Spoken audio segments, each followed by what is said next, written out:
Prepare to step into the shadows and explore 12 of the United Kingdom's truly haunted islands, places where restless spirits roam ancient secrets, whisper on the wind, and the past refuses to be forgotten. 1. Flannan Isles. There are corners of the world where time stands still, where nature reigns unchallenged, and man's presence is nothing more than a whisper in the wind. The Flannan Isles off the western coast of Scotland are such a place. The Flannan Isles, or the Seven Hunters, as they're often called, lie 20 miles west of the Isle of Lewis in the Outer Hebrides. Uninhabited, windswept, and surrounded by treacherous seas, the Isles have long been a place of mystery, fear, and legend. In 1899, a lighthouse was built on the largest island, Island Moor, a vital beacon for ships crossing one of the most dangerous parts of the Atlantic. But the solitude here was brutal. No radio, no telegraph, just the howling wind, the endless sea, and the cold, grey stone. The lighthouse was manned by 3 keepers: James Duckett, the principal keeper, Thomas Marshall, his second-in-command, and Donald MacArthur, a seasoned mariner known for his fiery temper. On the 26th of December, 1900, a small boat arrived with a replacement keeper and fresh supplies. What they discovered has haunted maritime history ever since. There was no one waiting for them on the landing stage, no movement from the tower, no signs of life. The men climbed the 160 steep stone steps to the lighthouse, but the front door was locked. Inside, the clock had stopped. The fire had gone out. A meal sat untouched on the kitchen table. 2 sets of oilskins, waterproof gear, were missing. But the third remained on its hook, suggesting one man had gone out without protection from the storm. Even more chillingly, the logbook entries leading up to the disappearance told of fierce gales, high winds, and overwhelming anxiety. Marshall wrote of a storm more severe than any of us have ever seen. He described Ducat as quiet and unusual, and MacArthur, the most robust of the 3, was said to be crying. Yet the nearest weather stations recorded calm seas in the days before Christmas. Then the entries stopped abruptly on the 15th of December. No further communication, no distress signal, no survivors. An official investigation followed. The conclusion was plausible, if not entirely satisfying, that perhaps one of the men had gone out during a storm and been swept away. The others followed in a rescue attempt, and all perished. But the theory doesn't explain why one man left the building improperly dressed. It doesn't explain the stopped clock or the locked door. It certainly doesn't explain the last eerie line in the log storm ended. Sea calm. God is over all. Beyond the rational lies something older. The Flannan Isles have long been shrouded in superstition. The locals once believed they were inhabited by spirits or fae, elemental beings not quite of this world. No one stayed overnight unless duty demanded it. Fishermen avoided the place entirely. Norse legends spoke of shape-shifting sea creatures who lured sailors to their doom. And in Celtic tradition, the Western Sea was the realm of the dead, where souls passed into the afterlife. In the decades since the incident, strange sightings have continued. Sailors report seeing ghostly figures on the cliff edge, motionless, staring out to sea. Visitors to the now automated lighthouse have described cold spots, sudden dread, and the overwhelming feeling of being watched. One crewman, who camped on the island in the 1970s, claimed he woke up to see 3 oil-skinned figures standing just beyond the tent, silent, unmoving, disappearing when the light touched them. To this day, no trace of the keepers has ever been found. Not a body, not a bone. Only a mystery as impenetrable as the sea that surrounds it. The Flannan Isles remain uninhabited. The lighthouse still standing is fully automated. No human lives there anymore, And perhaps that's for the best. For when the wind rises and the waves beat the rock, when the gulls fall silent and the mist returns, some say you can still hear them. The voices of three men lost to time, calling out from beyond the veil. The sea does not forget, but the Flannan Isles, they do not forgive. From the wind-swept cliffs of Flannan to the sacred caves of Dvar Island, where a forgotten prophecy was painted in secrecy and sealed in exile. To Dvar Island, there is a certain stillness that settles over Dvar Island. A silence so complete, it feels unnatural. Just off the eastern shore of Campbelltown, in the Firth of Clyde, this small tidal island can be reached by foot at low tide, across a narrow causeway known to locals as the Dorlin. But when the tide returns, it cuts the island off completely, a place adrift in time. Today, Dvar is known for its rugged beauty, its whitewashed lighthouse, and its sea caves carved into the cliffs. But among these natural hollows, one cave holds a story so strange, so unsettling, it has never fully faded from the minds of those who know it. It begins in the summer of 1887. A fisherman seeking shelter from a sudden squall stumbled into a sea cave on the southern edge of the island. What he found inside would send ripples of panic through the town of Campbelltown and leave a mark on the island forever. There, painted on the cold, damp wall of the cave, was a life-sized image of the crucified Christ. It had not been there before. The painting was vivid, hauntingly realistic, the eyes hollow, the expression filled with sorrow and judgment. To the villagers, it appeared overnight as if conjured by divine intervention or darker forces. No one knew who had painted it. Some believed it was a miracle. Others saw it as a warning, a holy sign of doom. The news spread rapidly, and soon pilgrims arrived from across Scotland to see what they called the Cave Christ. Church leaders hesitated to comment. Was it a message, a vision, or a hoax? It took weeks before the truth came to light. The artist was a local schoolteacher and amateur painter named Archibald McKinnon. He had painted the mural in secret, retreating to the cave each night over several days. He claimed he had been instructed to do so in a dream. He said he felt compelled, almost possessed, to carry out the task, as if he were merely a vessel. But what should have been a minor scandal quickly spiraled into something darker. McKinnon was branded a blasphemer by some, a deceiver by others. His own church turned against him. Even his pupils' parents demanded he be removed from his post. Unable to bear the pressure, Archibald McKinnon fled Campbelltown and never returned. No one knows what became of him. Some say he left for the Americas. Others claim he went mad and wandered the highlands, ranting about angels and shadows. To this day, his final resting place remains unknown. But the cave and the painting remained. Over the years, many have visited the Christ Cave, and many report strange experiences while inside. Some describe a feeling of deep sorrow that overwhelms them as they look into the eyes of the figure on the wall. Others say they hear whispers, not voices exactly, but thoughts that aren't their own. There are accounts of watches stopping camera batteries dying and an unshakable chill that clings to the skin long after leaving the cave. One local woman who visited during the 1950s claimed that she heard a voice clear as day say, "He still watches." She turned around, expecting to find someone behind her. But the cave was empty. Even skeptics have come away unsettled.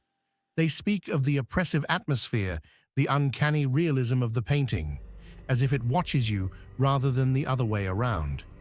Some believe that the act of painting Christ in such a desolate, forgotten place, in secret driven by dream, somehow bound part of McKinnon's soul to the wall itself. Others go further. They say the cave is older than the painting, older than Christianity, that it was once a Druidic ritual site, later used by early monks to fast and pray, and that Mackinnon, knowingly or not, awakened something ancient when he painted on that sacred stone. Whatever the truth, the painting still exists, faded, weathered by the salt air and time, but unmistakably there. It has been restored several times, but each time, restorers report strange setbacks, equipment failures, miscommunications, sudden illness, almost as if the painting resists interference.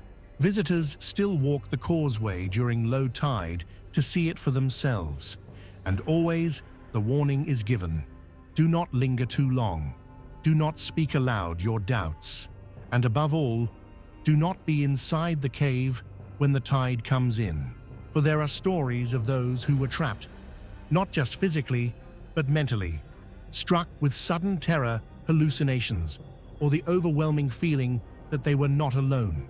Some say it is Mackinnon's spirit that lingers resentful and restless. Others claim the painting itself has absorbed the emotions of thousands, prayers, fears, guilt, and now holds a life of its own. But most agree on one thing: once you've stood before the painting in the cave, something changes. Not visibly, not immediately, but something shifts. And at night, when you close your eyes, it's not your dreams you see. It's his, the man who painted the prophecy and never came home. From a vanished painter's vision to the ancient ruins of a monastery lost in sea mist, our next tale takes us northward to Einhallow, the phantom isle of the Orkneys. 3. Einhallow. Off the northern coast of mainland Scotland, scattered across the sea like forgotten stones, lie the Orkney Islands, a place where Norse legends breathe beneath the turf and ancient powers stir in the salt wind. Among these islands is one that does not belong: Einhallow. The name means Holy Island in Old Norse, yet very little about it feels sacred. In fact, most locals will tell you Einhallow should not be visited after dark, and some will tell you it was never meant to be found at all. You see, Einhallow is not always there. To most maps, it is a small uninhabited island nestled between Rousay and the Orkney mainland. But to the old tales, the whispered ones passed down in kitchens and on wind-lashed docks, Einhallow is a phantom isle, one that appears only to those who aren't meant to see it. The modern story begins in 1851. A group of curious Orkney Islanders, intrigued by tales of strange lights and distant chanting, sailed out toward the islet. When they arrived, they found the remains of a monastery, worn but unmistakably old. Stone arches, carved walls, a place of worship, abandoned. No official record of a church or monastery on Einhallow existed. No map mentioned it. No authority claimed it. And yet the stone stood as if pulled from the mists of another age. But this discovery was not the beginning. It was the echo of something much older. According to local legend, Einhallow was once home to a small order of monks, hermits perhaps, or missionaries who sought seclusion. They lived in prayer, silence, and solitude, until something came to the island that should never have come. Some say it was a sickness, others a darkness. The monks, one by one, began to change. They spoke in languages no one knew. They carved symbols into the walls that burned to the touch. One was found staring into the sea for 3 days straight, unmoving, unblinking. And then they vanished. When a group of islanders finally came to investigate, the monastery was empty. The fires had burned down to ash. The bread was still warm on the table, but not a soul remained. It's said that a great storm rose that night, one not recorded in any official weather log, and for days afterward, fishermen swore they could hear chanting rising from the sea. Some say the monks never left. Others claim they were taken, not by death, but by the island itself, that Einhallow swallowed them, and that they live still in the spaces between time, reciting prayers to gods long forgotten. In the decades since, many have attempted to land on Einhallow, and many have reported strange experiences. Boats break down within sight of its shore. Compasses spin without reason. Some visitors say they become disoriented the moment they step onto the grass, like the air bends or the island shifts around them. One man, a historian from Edinburgh, who visited in the 1920s, wrote in his journal, "I walked the ruins and felt not solitude, but presence. Eyes behind the stones, whispers not wind. I departed as the sun fell and swore never to return." But stranger still are the stories from those who claim to have seen the island when no one else could. In the 18th century, a fishing crew from Stromness reported seeing a grand city of white towers rising from the waves where Einhallow should be, glowing in twilight, vanishing as they approached. Another boat seeking shelter from a storm thought they saw Einhallow in the wrong place, miles from where it should have been, only for it to dissolve into mist as they drew near. Some folklorists believe Einhallow was once part of the hidden islands of the Finfolk, an ancient sea-dwelling race from Orkney legend. The Finfolk were shapeshifters known to abduct humans to serve as lifelong spouses in their underwater kingdom. It's said Einhallow was once Finfolkaheme, the summer home of the Finfolk, before it was stolen from them by monks using holy magic. If this is true, then Einhallow is more than haunted. It is cursed, a battleground of ancient forces, a crack in the world where the sacred and the profane collide. Even today, few make the journey. Access is restricted. The sea conditions are unpredictable, and those who go often return changed, quiet, distracted, eyes distant. One woman who joined a rare archaeological visit in the 1990s later told a local paper, "We were walking back to the boat when I heard chanting, Latin, I think. I turned, and there was a figure in a robe standing in the arch of the church. But when I blinked, it was gone. The ruins remain. Crumbling stones, a forgotten chapel. Nothing unusual at first glance. But listen carefully, and you may still hear it. Low, rhythmic chanting, rising with the tide. And if you ever see the island glowing in the twilight, don't go near, for Einhallow shows itself only when it wants something or someone, and those it calls rarely return. From Orkney's vanishing monks to the smugglers' haunt of Looe Island, where candles still flicker in windows long abandoned. 4. Looe Island. Just off the southern coast of Cornwall, where the land meets the restless English Channel, lies a small wooded isle known as Looe Island. To tourists, it's a peaceful sanctuary, rich in bird life, with winding paths and sea glass beaches. But to the locals, it has always been more than just an island. It is a place of hidden tunnels, restless spirits, and a light that should never shine. Looe Island, or St. George's Island as it was once called, has a long and tangled history. It's been a smuggler's haven, a pirate's hideout, a religious retreat, and even a private residence. It has no permanent population now, but there are stories that someone still lives there, or something. The earliest tales of the island stretch back to medieval times. According to local legend, the island was once home to a hermit monk who built a chapel in honor of St. Michael. He tended the island alone, keeping a beacon lit in the chapel's window to guide passing ships to safety. But one stormy night, a shipwreck occurred just offshore. The monk had failed to light the beacon. When the bodies washed ashore the next morning, cold and lifeless, the villagers turned on the old man. They found him dead in the chapel, his body curled beside an unlit lantern, eyes wide in terror. From that day on, It's said the light began to appear on stormy nights, even though the chapel was long abandoned. Fishermen would look out across the black water and see a flickering flame in the window. But no one lived there, and no one could reach the island when the tides turned against them. By the 18th century, Looe Island had become notorious for smuggling. Its hidden caves and strategic location made it the perfect outpost for Cornish smugglers running contraband from France and the Channel Islands. Brandy, tobacco, silk, even weapons, all passed through the island's rocky coves under cover of darkness. But smuggling came with consequences.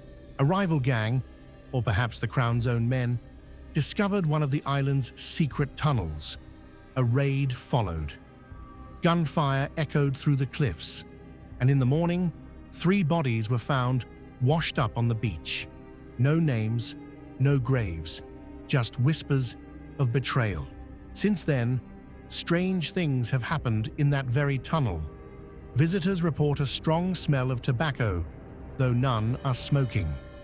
Footsteps echo in the darkness. One man claimed he felt a hand grab his coat, but when he turned, there was no one behind him, and always the light, still there, still flickering in the chapel window. In 1965, 2 sisters, Beryl and Evelyn Atkins, purchased the island.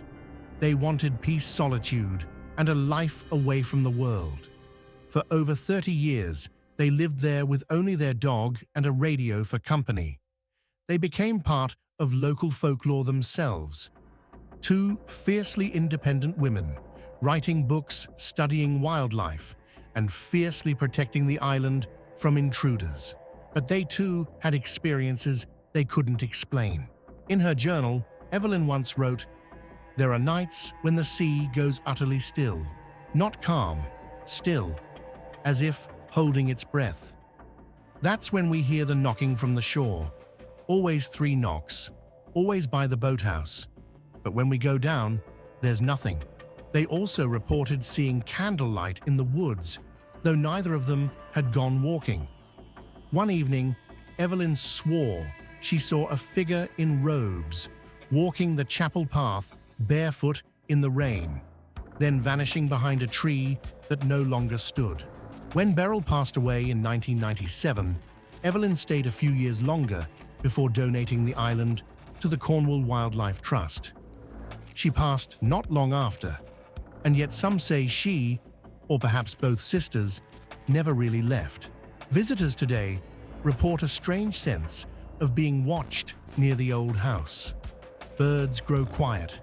Footsteps crunch behind you when you're alone. A visiting ornithologist once described hearing 2 women arguing in the woods late at night, but no one else was on the island. And still, the light. In 2004, a group of kayakers were caught in a sudden fog offshore. They looked up toward the island and saw a faint golden glow, a flickering lamp in the chapel window. They paddled toward it, believing someone was there to help. But when they landed, the island was empty. No light, no fire, just the creaking wind in the trees. To this day, the Cornwall Wildlife Trust manages the island as a nature reserve. It is open to visitors during daylight hours, but no one is allowed to stay overnight, not for safety, but for tradition, because after dark, the island belongs to someone else. To the monk who never lit the flame, to the smugglers who vanished beneath the waves, to the sisters who never stopped watching. And when the fog rolls in across the water and the sea grows still as glass, that's when the chapel light flickers again, calling out to ships that will never return. Some say it's just a reflection, a trick of the eye, but locals know better. It is a warning and a welcome, all at once. Next, we cross to Essex, to Mersea Island, where an ancient Roman curse still stirs beneath the salt marshes. 5 Mersea Island, nestled in the estuary of the River Blackwater, along the Essex coastline, lies Mersea Island, a place where salt marshes stretch out like silver mirrors, and the tides whisper secrets of a long-forgotten past. At first glance, Mersea is peaceful. A quiet fishing village, oyster beds, glistening in the sun, and sweeping views across the North Sea. But beneath this serene surface lies a shadow from antiquity, one that still unsettles those who dare to explore its hidden corners. Mersea Island's story begins over 2,000 years ago in the age of the Romans. The Romans called this place Mersea, a strategic outpost guarding the eastern approaches to Londinium. It was a hub for trade, a gateway for ships laden with goods from across the empire. Archaeologists have uncovered remnants of Roman villas mosaics and even what is believed to be a small temple dedicated to a goddess of the sea. But along with prosperity came mystery and fear. Legend tells of a Roman curse placed upon the island. According to ancient texts found in nearby Colchester, Britain's oldest recorded town, a Roman general angered the local tribes after ordering a brutal massacre on the island. In revenge, a Druid priestess cast a powerful curse. She called upon the spirits of the marshes, binding them to the land and sea so that no Roman would find peace there. And some say the curse never lifted. For centuries afterward, the island's inhabitants reported strange happenings. Fishermen spoke of phantom ships drifting silently through the fog, their sails torn and tattered, crewless and haunted by ghostly figures. Locals told of eerie cries at night rising from the marshes, sounds no animal could make.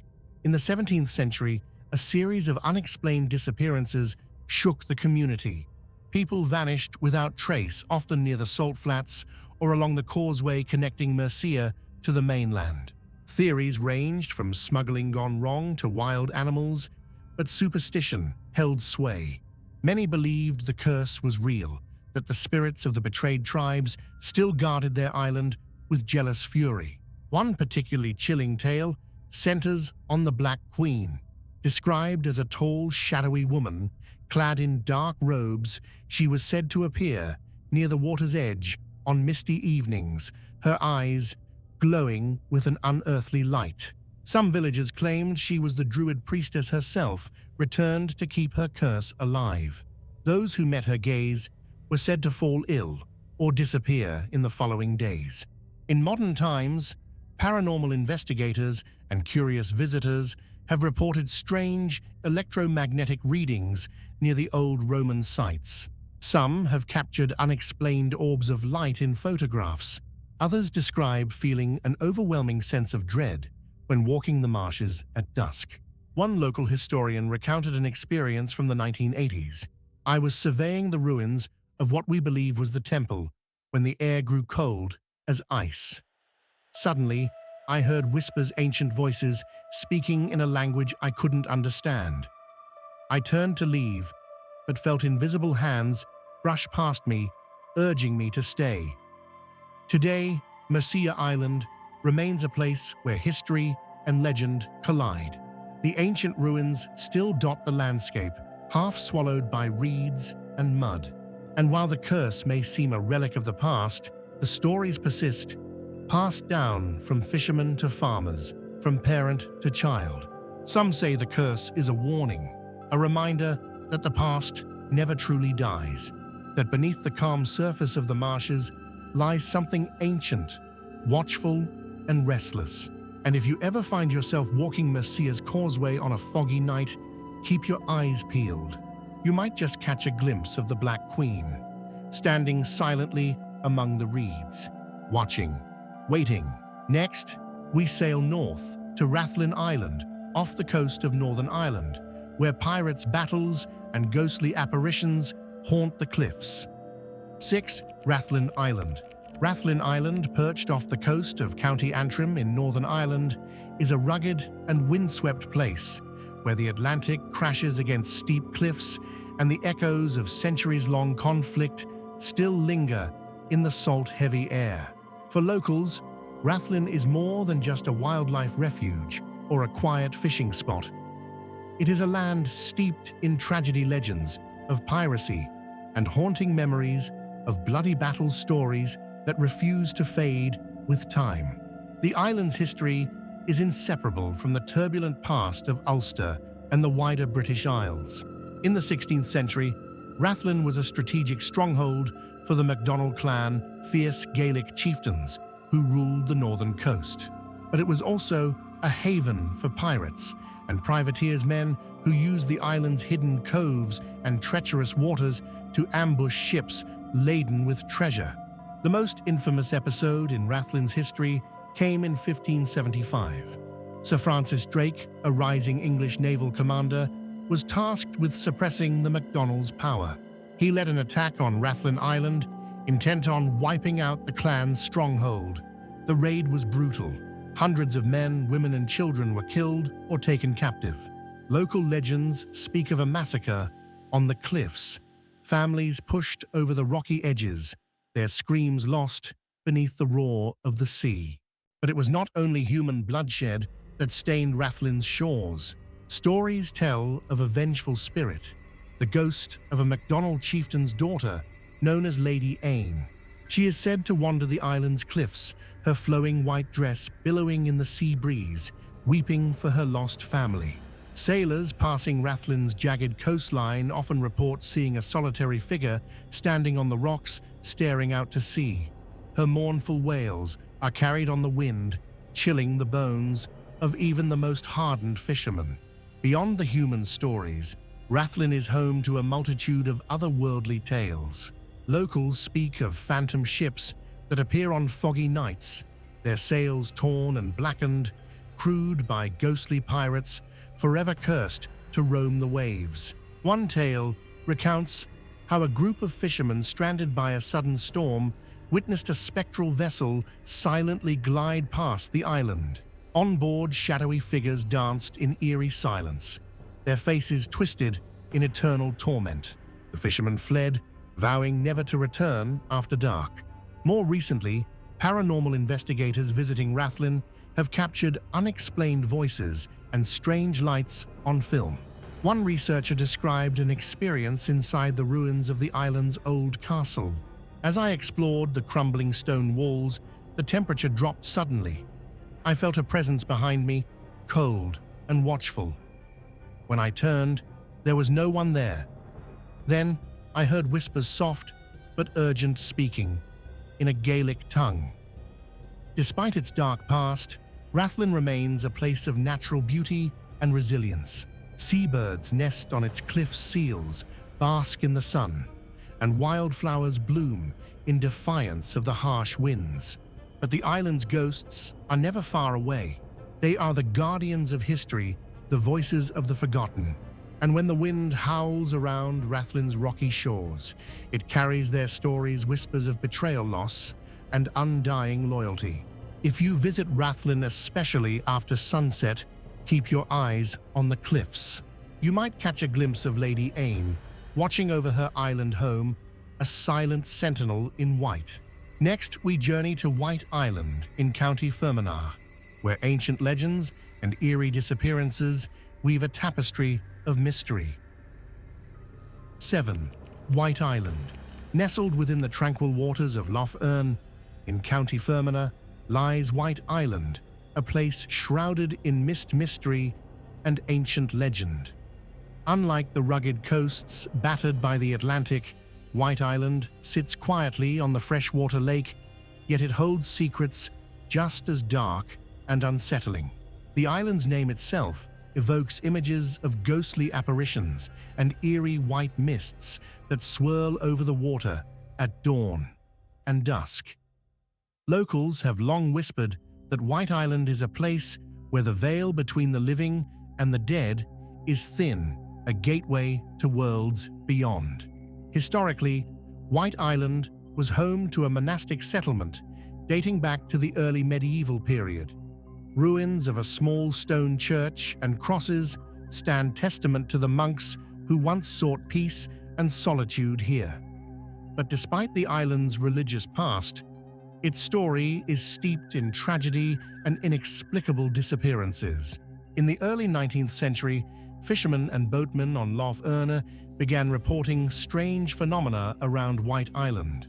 Boats would vanish without warning in calm waters, Sailors described thick fogs that would suddenly envelop the lake, swallowing entire vessels whole, only for them to reappear hours later, or not at all. One of the most chilling tales tells of a young fisherman named Sean McAllister, who ventured to White Island on a quiet summer's evening in 1823. Sean was known for his bravery and skill, yet he never returned. His boat was found drifting near the shore empty and eerily undamaged. His fishing nets were cast out, but there was no sign of struggle, just an unsettling silence. The villagers searched for days, but Sean was never seen again. Over time, stories grew darker. Local lore speaks of an ancient curse rooted in the island's very soil. It's said that White Island was once the site of a terrible betrayal involving the island's original inhabitants and a mysterious figure known only as the Grey Man. According to the legend, the Grey Man was a stranger who came under the guise of a healer but was in fact a sorcerer. He tricked the monks and locals, cursing the island with eternal fog and restless spirits as punishment for their refusal to share their secrets. To this day, fishermen claim that the waters around White Island are haunted by ghostly voices and flickering lights that seem to dance on the waves. One elderly boatman recounted, "There are nights when the lake looks like it's on fire, but there's no wind, no storm, just an unnatural glow. I've heard whispers carried on the breeze, voices calling my name. I don't go near White Island after dark anymore." In recent decades, paranormal enthusiasts have been drawn to White Island by tales of vanishing boats and spectral figures. Some have set up cameras to capture evidence of the supernatural, recording unexplained orbs of light and fleeting shadows among the trees. Others report feelings of intense unease, as if being watched by unseen eyes. Scientists suggest that natural gases from the lakebed, like methane, could cause the mysterious lights and fog, but the locals are not convinced. For them, the legends are a warning, a reminder that some places are better left alone. White Island remains uninhabited, protected as a historical site. Visitors can take boat trips around the lake, but few dare to land on the island itself, especially as evening falls. Because when the mist descends and the waters grow still, White Island is said to vanish, disappearing beneath the waves, leaving nothing but ripples and silence. Whether it's a trick of nature or something far older, White Island's mysteries endure, and the lake keeps its secrets close. Next, we head to Mahee Island, where ancient ruins and shadowy figures speak of a forgotten past. 8. Mahee Island, tucked away in Strangford-Lough County. Down Mahee Island appears almost unremarkable. At first glance, a peaceful patch of land, kissed by gentle waves and surrounded by the calm waters of the Lough. Narrow country roads lead to it, winding through ancient hedgerows and past sleepy villages where time seems reluctant to move forward. To the casual visitor, Mahee is a quiet haven, a place for walkers and birdwatchers. But those who linger long enough often sense that beneath its serenity lies something older, deeper, and darker. For centuries, Mahee Island was home to a devout monastic community founded in the early Middle Ages by followers of the ascetic traditions of Irish Christianity. The monks, seeking solitude and spiritual purity, erected a small stone church and austere cloisters that still stand in ruin today, half swallowed by grass and time. Pilgrims once came here to pray, to heal, to seek wisdom from those who had turned their backs on the world. Yet for all its apparent holiness, Mahee was never truly a sanctuary. Local legends passed down in hushed tones and wary glances tell of dark secrets that festered within the monastery's walls, secrets that some say led to its mysterious abandonment. The most enduring tale centers around Brother Cantre'r, a monk whose intellect and intensity set him apart from his brethren. Described in old texts as brilliant but troubled, Cantre'r was said to have grown disillusioned with the limited teachings of the church. Late at night, when others slept, He studied obscure manuscripts, relics thought to be brought by Norse traders or pilgrims from the East, some containing rituals that no Christian should ever read. It is whispered that Cantre'r became obsessed with the veil between life and death and how it might be pierced. One night, as storms lashed the island and waves slammed against the loft's edges, villagers on the mainland reported seeing strange, otherworldly lights dancing behind the monastery's windows. Eerie chanting, low and rhythmic, carried on the wind across the water. Some claimed it was Latin. Others swore it was no language known to man. Then, silence.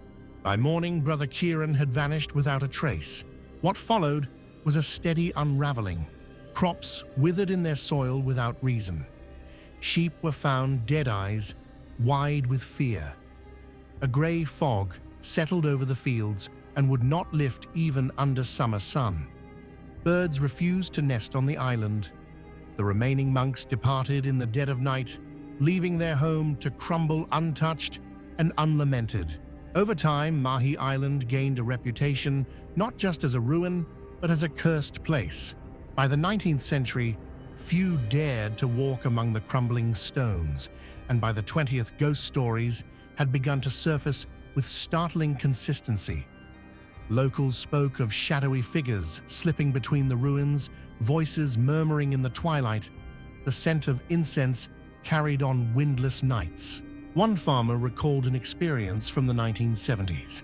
"I was fixing a fence near the old church when I felt something brush past me like a cold hand.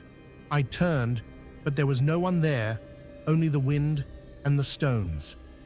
That night, I dreamt of a monk, barefoot, chanting in a voice that wasn't quite human.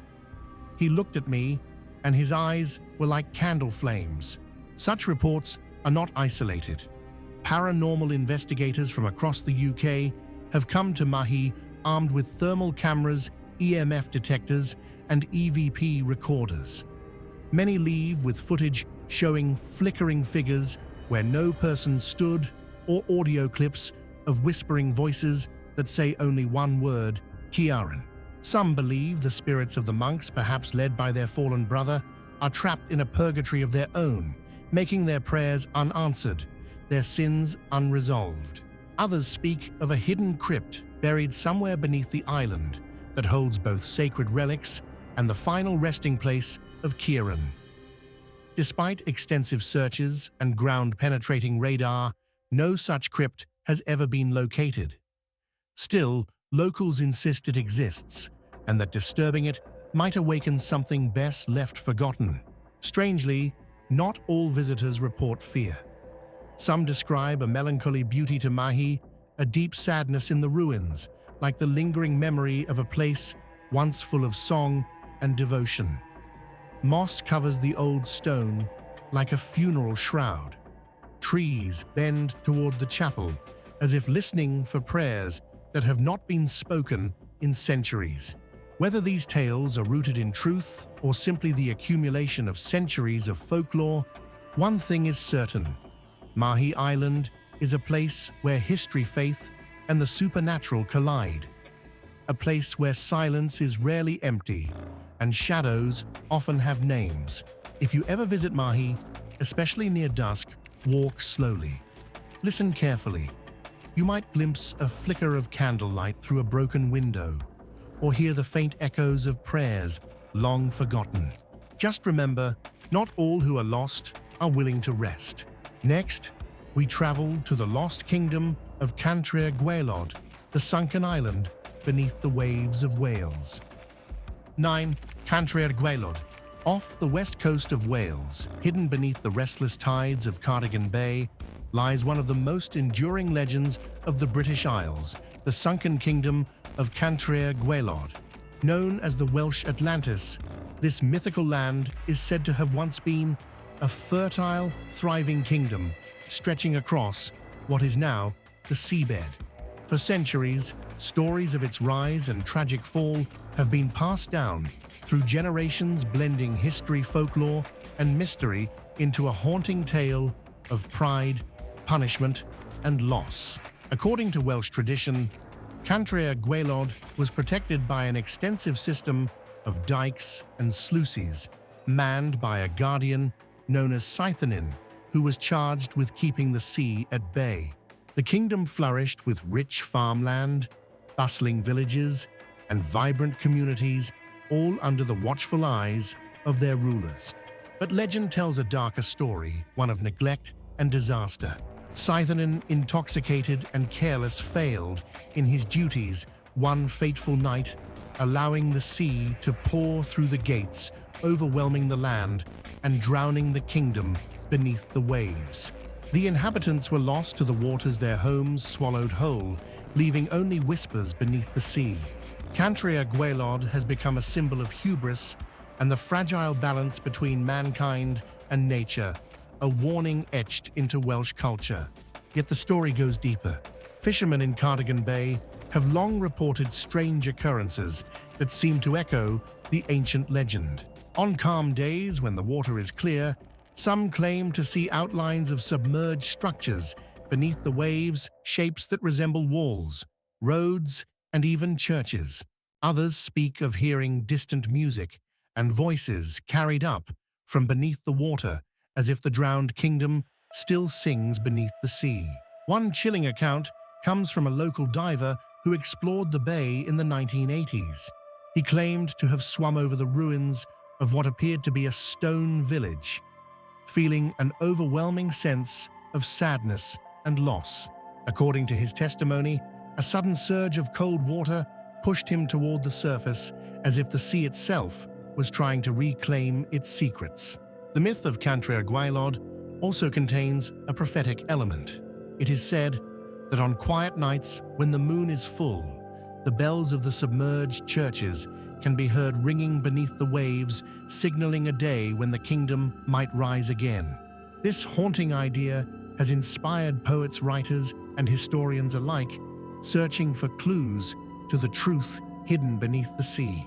Despite numerous archaeological surveys and modern technology, no definitive evidence of Cantre'r Gwaelod's existence has been found, at least not yet.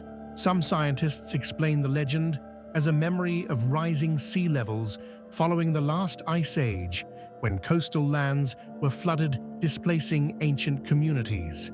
Others believe it is purely folklore, a tale crafted to explain natural disasters and teach moral lessons.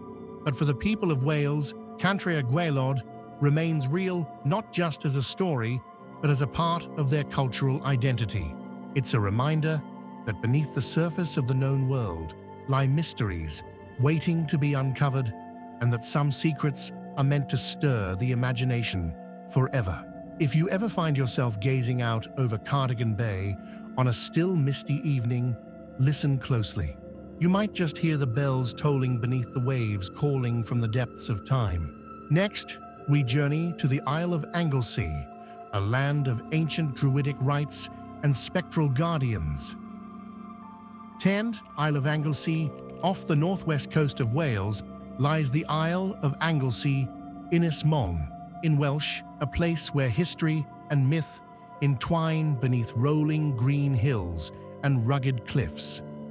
For centuries, Anglesey was the spiritual heartland of the ancient Druids, the mystical priests and seers of Celtic Britain.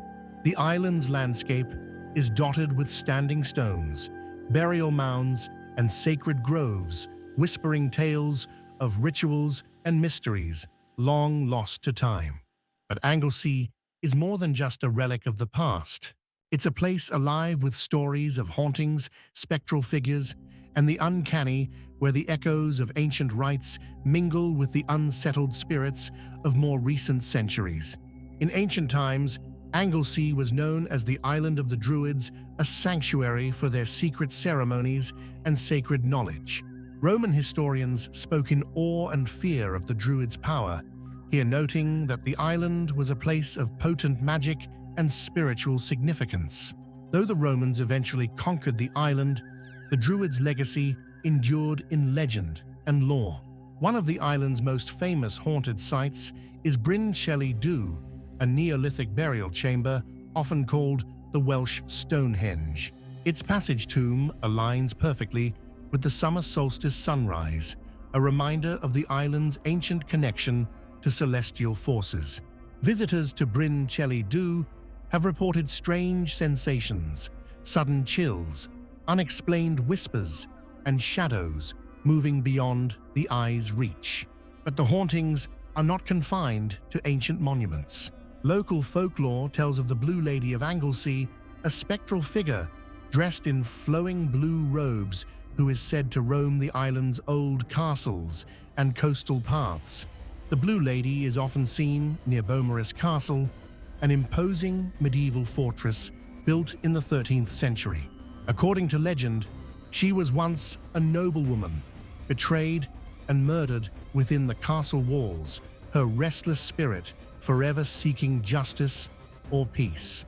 Witnesses describe her appearance as both beautiful and sorrowful, her eyes reflecting a deep sadness as she glides silently through the moonlit ruins.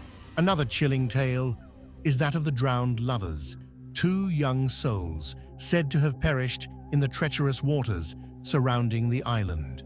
On stormy nights, fishermen and locals claim to hear faint cries and see ghostly figures embracing on the rocky shores. Their story is one of forbidden love tragedy and eternal longing, a haunting reminder of the sea's power and mystery. Beyond these famous legends, many smaller villages and farms across Anglesey hold their own ghost stories. From phantom footsteps in deserted cottages to eerie lights flickering among the trees, the island's spectral activity is woven into daily life. In the 19th century, a group of scholars and spiritualists journeyed to Anglesey hoping to communicate with the ancient Druid spirits. They conducted seances and rituals reporting encounters with mysterious voices and visions of cloaked figures. Whether these experiences were supernatural or psychological, they only added to Anglesey's mystique. Today, the island embraces its reputation as a place where past and present collide, a living tapestry of history, myth, and the paranormal. Visitors come to explore its archaeological wonders, but many leave with stories of strange happenings and unexplained phenomena. For those who listen closely, Anglesey's winds carry the voices of the Druids and the restless spirits of centuries gone by. And perhaps, on a quiet night, beneath the stars, if you stand among the ancient stones or gaze out over the dark sea, you might catch a glimpse of the island's hidden shadows, guardians of a timeless realm. Next, we journey to Bardsey Island, the island of 20,000 saints, where faith and the supernatural intertwine in haunting harmony. 11. Bardsey Island. Off the rugged coast of North Wales lies Bardsey Island, or Ynys Enlli in Welsh, a small windswept isle, steeped in spiritual power and ancient mystery. Known as the Island of 20,000 Saints, Bardsey has been a sacred pilgrimage site for over 1,400 years. It was said that those who made the journey to Bardsey could gain forgiveness for their sins and achieve peace for their souls. But Bardsey's holiness comes with a shadow, a history woven with ghostly apparitions, strange occurrences, and the lingering presence of the faithful departed. The island's earliest inhabitants were Celtic monks who established a monastery in the 6th century. They built a simple stone chapel, which still stands today in ruins surrounded by ancient graves and crosses. The monks sought solitude, dedicating their lives to prayer and contemplation. Yet Bardsey was never simply a place of quiet reflection. Legends tell of miraculous events, healings, visions, and divine interventions, but also of mysterious deaths and unexplained disappearances. One enduring story involves Saint Cadfan, the island's patron saint, whose spirit is said to watch over Bardsey and its visitors. Pilgrims who visited the island often reported feeling a profound sense of peace, but some also described encounters with ghostly figures dressed in ancient robes, silently moving among the ruins at dusk. In the 19th century, several visitors documented strange phenomena. One traveler recounted waking in the middle of the night to see faint lights flickering near the old chapel lights that moved as if carried by invisible hands. Another spoke of hearing the sound of distant chanting, though no other person was on the island at the time. Bardsey's reputation as a haunted holy place has drawn not only pilgrims, but also paranormal investigators intrigued by its supernatural history. Some researchers believe the island's spiritual energy is heightened by the convergence of ley lines, invisible earth energies believed to influence the mystical. Adding to Bardsey's eerie atmosphere are tales of the Black Horse, a ghostly stallion said to appear to lost travelers on the island's narrow paths, leading them either to safety or into danger, depending on the rider's fate. Fishermen off the coast also tell of hearing haunting melodies carried by the wind, believed to be the songs of departed souls seeking redemption. Despite its isolation, Bardsey Island has had many caretakers and visitors who have reported unexplainable experiences, cold spots that seem to follow you, sudden feelings of being watched, and shadows darting just beyond the line of sight. Some say these are the lingering spirits of the monks and saints who once called Bardsey home, eternally guarding their sacred island. Today, Bardsey is a nature reserve and spiritual retreat, accessible only to a few each year. Its quiet beauty conceals a restless past, a place where faith, history, and the supernatural converge in haunting harmony. If you visit Bardsey, be prepared for an experience unlike any other. Amid the crashing waves and windswept cliffs, the whispers of centuries-old prayers still echo, and the saints are said to walk among us still. Next, we turn to Sully Island, the island of the dead, where ancient burial grounds meet eerie tides. 12. Sully Island. Just off the coast of the Vale of Glamorgan in South Wales lies Sully Island, a small tidal island, rich with history, mystery, and a profound sense of the past meeting the present. Often called the Island of the Dead, Sully Island holds secrets buried beneath its rocky shores and salt-swept fields, where ancient burial grounds tell stories of lives long gone. But amidst the somber echoes of history, Sully Island also offers a message of hope, a reminder that from darkness and loss can come renewal and connection. The island has been a sacred place for thousands of years. Archaeologists have uncovered evidence of Bronze Age settlements and burial mounds, indicating that Sully has been a place of reverence and ritual since prehistoric times. More recently, the island was used as a burial ground, lending to its haunting nickname. Walking across Sully Island today, it's easy to feel the weight of those who once lived, loved, and were laid to rest here. One of the island's most famous legends is of the White Lady, a gentle spirit believed to be the guardian of the island's ancient graves. Unlike many ghost stories that chill the blood, the White Lady is said to bring comfort and protection. Locals say she appears on misty evenings, her white robes glowing softly under the moonlight, watching over the island's resting souls and those who visit.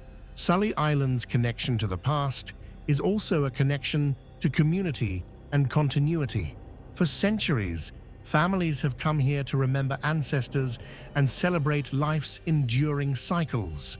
Annual gatherings take place on the island where people share stories, music, and laughter, affirming that even in places touched by death, life continues vibrantly.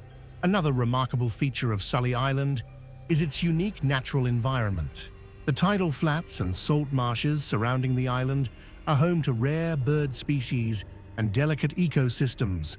Visitors often speak of the profound peace they feel when standing on the shore, watching the tides ebb and flow, a living reminder of nature's rhythms and resilience. Local fishermen tell stories of shimmering lights over the water, believed to be the spirits of ancestors guiding their descendants safely home. Such tales inspire a deep respect for heritage and the unseen bonds that connect generations. One memorable story comes from a young family who visited Sully Island, seeking solace after a personal loss. They described feeling embraced by a gentle warmth as if the island itself was offering comfort and healing. This sense of peace and hope resonates with many who come to Sully, transforming fear into reverence.